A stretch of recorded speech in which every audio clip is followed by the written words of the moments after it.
ለጆኒ ጃኪ ውሻው ሁሉ ነገሩ ነው። ጓደኛው፣ ቤተሰቡ፣ ሁሉ ነገሩ። ቀናቸውን የሚያሳልፉት አብረው እየተጫወቱና እየቦረቁ ነው። ነገር ግን አንድ ቀን ከነ ጆኒ በር ላይ አንድ ጥቁር መኪና ጃኪን ሊወስደው ይመጣል። የከተማው ፖሊስም ጃኪን ወደ ውሻዎች ማሰልጠኛ ሊወስደው እንደሚገባ ከከተማው ከንቲባ ደብዳቤ እንደተጻፈለት ለጆኒ ነገረው። ጆኒም ሆነ ጃኪ ሊለያዩ ፈጽሞ አልፈቀዱም ነበር። ጃኪ በሰፈሩ ጓደኞቹ በጣም ተወዳጅ ነበር። የሱ መሄድ የሰሙ ሁሉ አዘኑ። ጃኪ ውሻው ለመሄድ ፍቃደኛ ባይሆንም የፖሊስ መኮንኑ ግን ወደ መኪናው አስገባው። ጃኪም እንባውን አዘራ። ጆኒም ቢያለቅስም ምንም ለውጥ አላመጣም ነበር።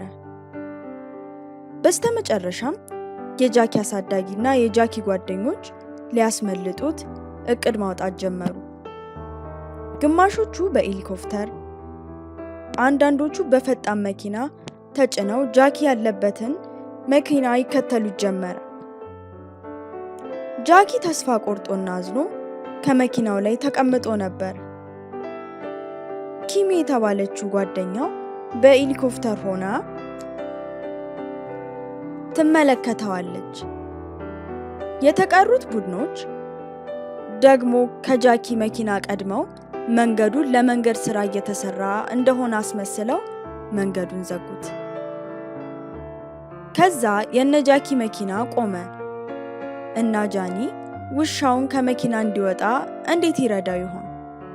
የመኪናው መቆም የተመለከቱት ሌሎቹ ቡድኖች ጃኪ ያለበትን መኪና ቁልፉን ይሰብሩት ጀመር። የበሩን መከፈት የተመለከተው ጃኪ አፈትልኮ ወጣ።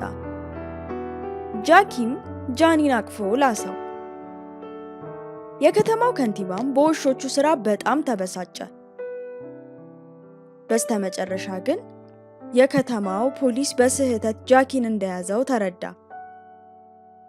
አሳዳጊውንም ጃኪንም ፖሊሱ ይቅርታ ጠየቀ።